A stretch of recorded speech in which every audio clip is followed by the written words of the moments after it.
எனக்கு இந்த வெளிநாட்டு வேலை எப்படி கிடைச்சிச்சு அதுதான் இன்னைக்கு இந்த வீடியோல ஃபுல்லா பார்க்க போறோம். என்னுடைய பழைய வீடியோ பாக்குறவங்களுக்கு தெரியும். நான் வெளிநாட்டுல குவைத்துல வேலை பார்த்துட்டு இருக்கேன்.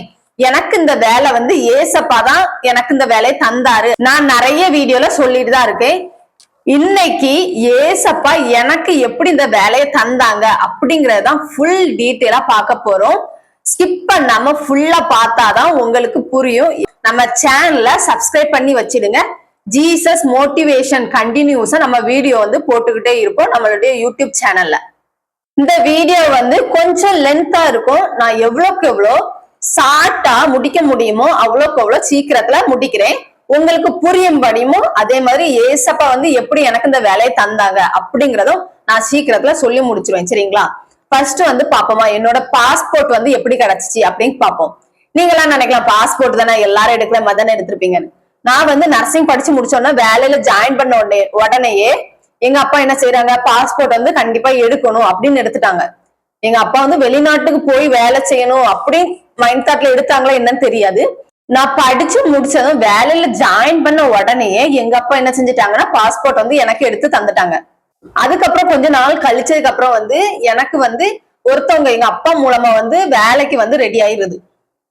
வெளிநாட்டுல ஹோம் நர்சிங் மாதிரி உள்ளதுக்கு எங்க அப்பாட்ட ஒரு தெரிஞ்சவங்க எங்க ஊர்ல உள்ளவங்களா இல்ல யாருன்னு எனக்கு இன்ன வரை தெரியாது. எங்க அப்பாட்ட சொல்லியிருக்காங்க. ஆனா எங்க அப்பாவும் என்ன செஞ்சிருக்காங்க, சரி பிள்ளை இப்பதான் படிச்சு முடிச்சிருக்கா வேலை பார்த்துட்டு இருக்கா, சம்பளம் வெளிநாடுன்னு சொல்லும் போது கொஞ்சம் நல்ல சம்பளமா இருக்கணும். அதனால எங்க அப்பா சரி நான் கேட்டு பாக்குறேன் இது பண்றேன்னு சொன்னோன்னே நானும் சரி அப்பாவோட சந்தோஷம் தானே நம்மளுடைய சந்தோஷம் அப்படின்னு சொல்லி நானும் சரிப்பா நீங்க பாத்துடுங்க அப்படின்னு சொல்லி விட்டாச்சு. எங்க அப்பா இது பண்றாங்க, அங்க போய் கேட்டாங்கல்ல ஒருத்தவங்க வேலைக்கு, அவங்கள்ட்ட போய் சொல்றாங்க. அவங்க ஃபுல் டீட்டெயிலா இது பண்ண முடிச்சோம். வயசு அப்ப எனக்கு கம்மி, படிச்சு முடிச்சு அப்பதான் வேலையில போய் ஜாயின் பண்ணிருக்கேன். அப்ப வெளிநாட்டுல ஒவ்வொரு ரூல்ஸ் உண்டு. அப்படின்னு பார்க்கும்போதும் எனக்கு வயசு கம்மின்னு சொல்லி அந்த வேலை தட்டி கலைஞ்சிட்டு அதே இது ரெண்டாவது தடவையும் வருது. எனக்கு அது வரை வெளிநாடு போகணும் எடுக்கணும் சம்பாதிக்கணும் அப்படிங்கிற ஆசை துளி கூட கிடையாது. அப்படி போயிட்டு இருக்கும் போச்சும் ரெண்டாவதும் வரும்போச்சும் ரெண்டாவதும் அதே ஆள் தான், அதே வெளிநாட்டு வேலை அதே ஹோம் நர்சிங்க்கு ஒரு குழந்தைய பாக்குறதுக்கு. நம்ம ஊர்ல ஃபேமிலியா இருப்போம். ஒண்ணு ஹஸ்பண்ட் பாத்திருப்பாங்க குழந்தைய, அப்படி இல்லைன்னா அம்மா பாப்பாங்க, அப்படி இல்லைன்னா பாட்டி தாத்தா அப்படி யாராவது பாப்பாங்க. வெளிநாட்டுல வேலை செய்யும் போச்சும் வெளிநாட்டுல யாருமே போகிறதுக்கு கொஞ்சம் யோசிப்பாங்க. இவ்வளவு அவ்வளவு தூரத்துல போய் இருக்கணுமா? ஒரு சிலர் பார்க்கதான் செய்யறாங்க. சரி என் பேத்தி என் பேரன்னு சொல்லி பாட்டி தாத்தா போய் பார்க்கதான் செய்யறாங்க. முடியாதவங்க என்ன செய்யறாங்கன்னா அங்க ஆள் எடுக்க முடியாது. அப்படி அங்க ஆள் எடுக்கும் போச்சும் நிறைய பைசா கொடுக்கணும். அதே இது நம்ம இங்க ஊர்ல இருந்து எடுத்தோம்னா ஒரு குறிப்பிட்ட அமௌண்ட் கொஞ்சம் கம்மியா கொடுத்தாலும் லாபமா இருக்கும்ல அவங்களுக்கு, அங்கேயும் இங்கேயும் கம்பேர் பண்ணணும் அப்படின்னு சொல்லி இங்க இருந்து ஆட்கள் எடுக்கிறாங்க. இப்பவும் எடுத்துக்கிட்டு தான் இருக்காங்க. எனக்கு தெரிஞ்சு ஒரு பொண்ணு நியூ இயர் கழிஞ்சு அடுத்தால போகிறதுக்கு ரெடியா இருக்குது. ரெண்டாவது தடவையும் வேலை தட்டி கழிஞ்சிட்டு என்னடா இது ஏன் இப்படி எனக்கு இருக்குது, சோதனைக்கு மேல சோதனையா அப்படின்னு நினைச்சிட்டு நானும் விட்டுட்டேன். அதுக்கப்புறம் எனக்கு இன்னொரு ஹாஸ்பிட்டல்ல நான் வேற ஹாஸ்பிட்டல் சேஞ்ச் பண்றேன். ஃபர்ஸ்ட் கைனகாலஜி மகளிர் டெலிவரி இந்த ஹாஸ்பிட்டல் பார்த்துட்டு இருந்தேன். அதுக்கப்புறம் நான் கேன்சர் சென்டர் ஒரு ஹாஸ்பிட்டலுக்கு மூவ் பண்ணி போறேன். அங்க போகும்போதும் நல்ல ஞாபகம் இருக்கு. அந்த சிஸ்டர் பேரு செல்வி. இப்ப எதுக்கு அவங்க பேர் சொல்றேன்னு பாக்குறீங்களா? இந்த வீடியோவை கொஞ்சம் பொறுமையா பாருங்க. அந்த சிஸ்டர் பேரு செல்வி. அவங்க முன்னாடி கல்ஃப் லைஃப்ல இருந்த எக்ஸ்பீரியன்ஸ் அவங்களுக்கு உண்டு. 2 பொம்பளை பிள்ளைங்க இருக்குது. நாங்க ஒவ்வொன்னா கேட்டுட்டு இருக்கும்போது அவங்க லைஃப்ல முன்னாடி நடந்ததெல்லாம் ஷேர் பண்ணுவாங்க. அப்போ அவங்களுக்கு கல்ஃப் எக்ஸ்பீரியன்ஸ் இருந்ததுனால நாங்க கல்ஃப் வேலை எப்படி இருக்கும், கல்ஃப்ல எப்படி இருக்கும், சாப்பாடு எப்படி இருக்கும், சம்பளம் எப்படி இருக்கும் இப்படின்னு சொல்லி நிறைய கொஸ்டின் நாங்க கேட்டுட்டே இருப்போம். அப்படி கேட்டுட்டு இருக்கும் போதும் அவங்க எனக்கு அரபில அவங்க கல்ஃப் எக்ஸ்பீரியன்ஸ்னால அரபில 1ல இருந்து 10 இப்ப எனக்கு நல்லாவே தெரியும். அப்போ அந்த சிஸ்டர் என்ன பண்ணாங்கன்னா அரபில 1ல இருந்து 10 அத எங்களுக்கு சொல்லி தந்துட்டு இருந்தாங்க. அப்போ நம்ம ஏதோ ஒரு ஆர்வத்துல நான் ஒரு நோட்ல எழுதி இருந்தேன். அந்த நோட் ஊர்ல இருக்குது. நான் இப்போ சீக்கிரத்துல எப்படியும் ஊருக்கு வருவேன். ஊருக்கு வந்தோம்னா உங்களுக்கு ப்ரூஃபோட காமிக்க. சரியா? ஏசப்பா என்னை எப்படி வழி நடத்திருக்காங்கன்னு பாருங்களா, என்னாலேயே நம்ப முடியல. அந்த நோட்டுக்கு முன்னாடி அன்னை தெரசா படம் போட்டிருக்கோம். இப்பவும் எனக்கு ஞாபகம் இருக்கு. அந்த நோட்டு நான் எழுதுனது எல்லாமே ஞாபகம் இருக்கு. வீட்டுல இப்பவும் பத்திரமா இருக்குது. இது ஒரு சைட்ல இருக்கட்டுமா? இன்னொரு சைடு பார்த்தா நான் என்ன செய்யறேன், இன்டர்வியூ அட்டன் பண்றேன். எனக்கு 2 வந்து கல்ஃப் வேலை வந்து போயிட்டு, இன்னொன்னு வந்து ஒரு எக்ஸ்பீரியன்ஸ் ஆனவங்க வந்து கொஞ்சம் ஷேர் பண்ணும்போது ஒரு ஆசை தூண்டுது. என்னடா அப்படின்னு சொல்லும் போது ஒரு சின்ன ஆசையில வந்து இன்டர்வியூ அட்டன் பண்றேன். இன்டர்வியூ அட்டன் பண்ணும்போது எங்க அம்மா என்கிட்ட எதுவுமே கேட்க மாட்டாங்க. என்ன யாது எதுவுமே கேட்க மாட்டாங்க. ஆனா வந்து நான் பாஸ்போர்ட் எடுத்துட்டு போறது எடுக்கிறது எல்லாமே எங்க அம்மாவும் சரி எங்க அப்பாவும் சரி பார்த்துட்டே இருப்பாங்க. இப்படி நான் இன்டர்வியூ அட்டன் பண்ணும் போச்சுமோ எனக்கு வந்து அது கிடைக்கவே இல்லை. அமௌண்ட் ஒரு குறிப்பிட்ட அமௌண்ட் பே பண்ண சொன்னாங்க இன்டர்வியூல. நம்மளுக்கு அந்த அமௌண்ட் அப்போ யோசிக்கும் போது ரொம்ப பெருசா இருந்ததுனால இல்ல வேண்டாம் அப்படின்னு சொல்லிட்டு தட்டி கழிஞ்சிட்டேன். நான் வந்து வெளிநாட்டுக்கு வர்றதுக்கு முன்னாடி 2 வேலை பார்க்கலாமா, பார்ட் டைமா வேற வேலை பார்க்கலாமா அப்படின்னு சொல்லி நிறைய கம்பெனி ஏறி இறங்கினேன் அப்படின்னு சொல்லி நான் பழைய வீடியோன்னு சொல்லியிருக்கேன். இப்பவும் நான் சொல்றேன். ஆனா இது வந்து எப்போ வெளிநாட்டுக்கு வர்றதுக்கு முன்னாடி ட்ரை பண்ணேன். ஆனா அதுக்கு முன்னாடி நான் இப்ப சொன்னேன் தெரியுமா, மகளிர் ஆஸ்பத்திரி, கைனகாலஜி ஆஸ்பத்திரி, அப்போ வந்து யோசிப்பேன் வெளியில பார்ட் டைம் ஜாப் என்ன பண்ணலாம், வேலை ஏதாவது பார்க்கலாமா எடுக்கலாமான்னு யோசிச்சுட்டு இருந்தேன்.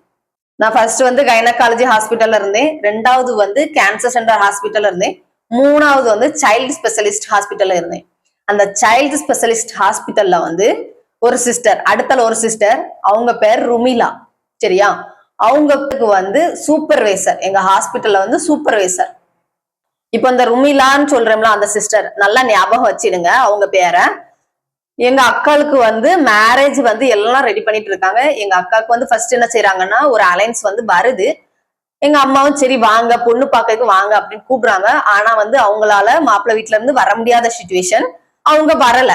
2வது வாரம் என்ன செய்யறாங்கன்னா யாருமே எதிர்பார்க்கல, அலைன்ஸ் வந்து பிள்ளையெல்லாம் பிடிச்சி எடுத்து மேரேஜ் டேட் எல்லாம் பிக்ஸ் பண்ணிட்டாங்க. நான் வந்து எங்க வேலை பார்த்துட்டு இருந்தேன், சைல்டு ஹாஸ்பிட்டல்ல வேலை பார்த்துட்டு இருக்கேன். சைல்டு ஹாஸ்பிட்டல்ல வேலை பார்த்துட்டு இருக்கும் போதும் எங்க அம்மா வந்து என்கிட்ட சொல்றாங்க, அக்காளுக்கு இப்படி வந்தாங்க, முந்தின வாரமே வர வேண்டியதா இருந்துச்சு, வரல, இந்த வாரம் வந்து பேசி பிள்ளையெல்லாம் பிடிச்சிருக்கு எடுத்திருக்குன்னு சொல்லியிருக்காங்க, நான் என்ன பண்ண போறேன்னு தெரியல அப்படின்னு சொல்லி ரொம்ப வருத்தப்பட்டாங்க. அது இல்லாம எங்க அம்மா வந்து எனக்கு இப்பவும் அதை நினைச்சா கஷ்டமா இருக்கு. என்னதுன்னா எங்க அம்மா அப்படி என்கிட்ட வந்து அழுதாங்க. என்னால முடியல, அந்த கஷ்டத்தை என்னால இது பண்ணவே முடியல. அப்போ அம்மா அழுறத பார்த்து நான் அழுதுட்டு இருந்தேன். நான் அழுறத பார்த்து நான் ருமிலான்னு சொன்னேன் தெரியுமா ஒரு சிஸ்டர், அவங்க வந்து எனக்கு வந்து ஆறுதல் சொல்லிட்டு இருந்தாங்க. நீ அழாத, நீ வந்து ஏசப்பா பிள்ளை தானே, கிறிஸ்டின் தானே, நீ நல்லா பிரேயர் பண்ணு, கடவுள் உனக்கு வந்து நல்லது தருவாரு, உங்க அக்காளுக்கு வந்து கல்யாணம் நல்லபடியா முடியும், எந்த ஒரு தடையுமே இருக்காது, நீ வந்து ஏசப்பாவை நாடு, ஏசப்பாவை தேடு அப்படின்னு சொல்லி இது பண்ணாங்க. எனக்கு ஒரு சின்ன ஆறுதலா அந்த ருமிலா அவங்க வந்து இருந்தாங்க. ஒரு வாரம் கழிஞ்சிருக்கும். முதல் சனி வந்து கிறிஸ்டின்ஸுக்கு தெரியும், கொஞ்சம் ஸ்பெஷலா பிரேயர் வந்து இது பண்ணுவாங்க. அப்படி இருக்கும் போதும் அந்த ருமிலா சிஸ்டர் இருக்காங்கல்ல, என்ன வந்து கூப்பிடுறாங்க. நான் வந்து வருத்தப்பட்டதை பார்த்துக்கிட்டு அவங்க வந்து என்ன கூப்பிடுறாங்க, பிரேயர் இருக்குது வாரியா, பாஸ்டிங் பிரேயர் அப்படின்னு சொல்றாங்க. நான் வந்து என்ன செஞ்சுட்டு இருக்கேன், சைல்டு ஸ்பெஷலிஸ்ட் ஹாஸ்பிட்டல்ல வந்து நைட் ஷிஃப்ட் பார்த்துட்டு இருக்கேன். அப்ப எனக்கு வந்து நைட் ஷிஃப்டும் பார்க்கணும், பிரேயருக்கு போடணும் ஆசை.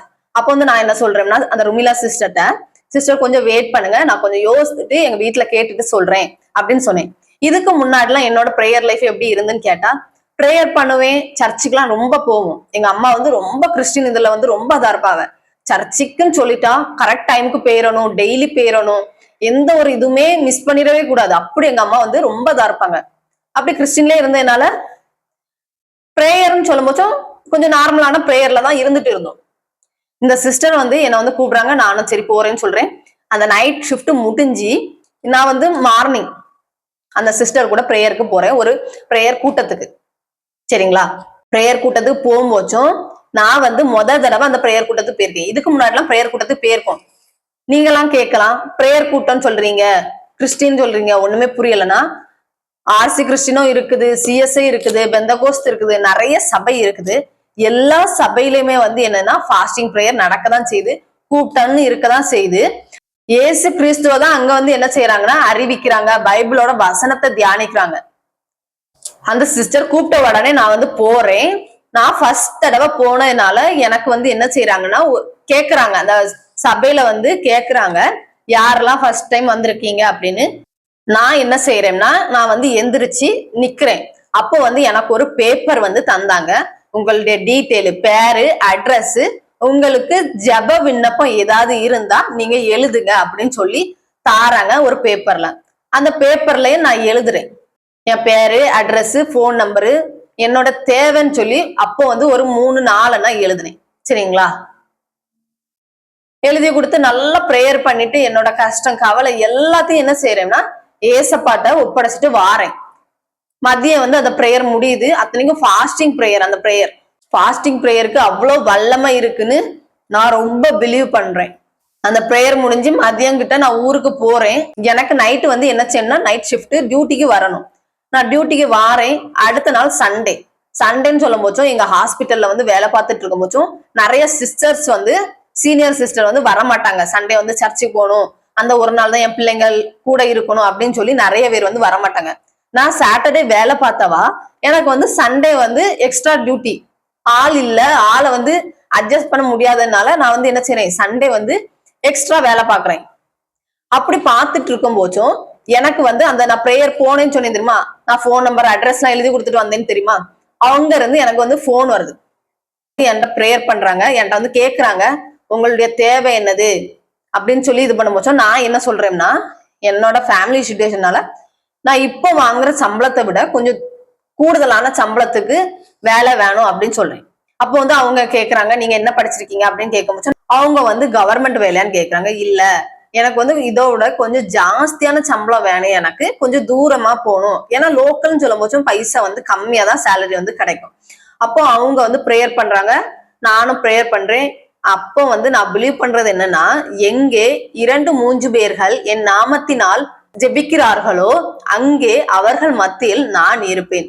இயேசு கிறிஸ்து சொன்ன வார்த்தை. நாங்க 2 பேரும் ப்ரேயர் பண்ணி முடிஞ்சு 2 பேரும் போன்லயே அவ்வளோக்குள்ள ப்ரேயர் பண்றோம். ப்ரேயர் பண்ணி முடிச்சோன்னா அவங்க வந்து வச்சுட்டாங்க. நானும் இது பண்ணிட்டு என்னோட டியூட்டியை வந்து கண்டினியூ பண்ணிட்டு இருக்கேன். அப்போ எனக்கு பக்கத்துல வந்து ஒரு சிஸ்டர் வேலை பார்த்துட்டு இருக்காங்க, எனக்கு ஜூனியர்.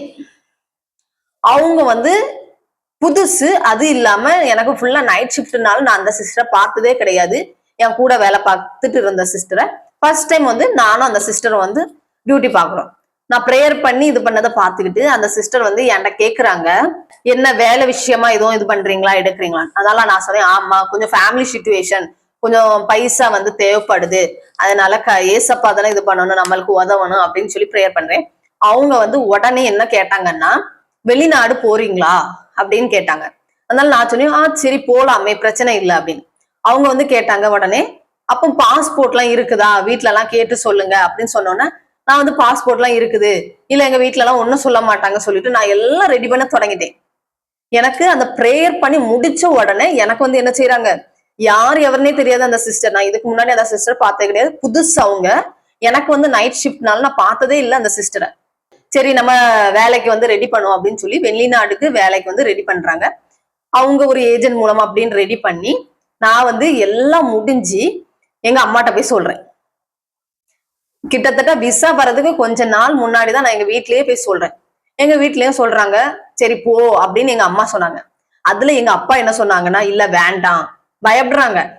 வெளிநாடுன்னு சொல்லும் போச்சும் எப்படி இருக்குன்னு தெரியல, நீ வந்து போவாண்டாம் எடுக்காண்டாம், உனக்கு சேஃப் எப்படி இருக்குன்னு தெரியல. நான் வந்து என்னோட ஃப்ரெண்ட்ஸ் நிறைய பேர் வெளிநாட்டுல வேலை செய்யறாங்க, நான் அவங்கள்ட்ட கேட்டு உனக்கு வந்து வேலை ரெடி பண்ணி தாரேன், நீ வந்து போகாண்டாம் அப்படின்னு சொல்லிட்டாங்க எங்க அப்பா.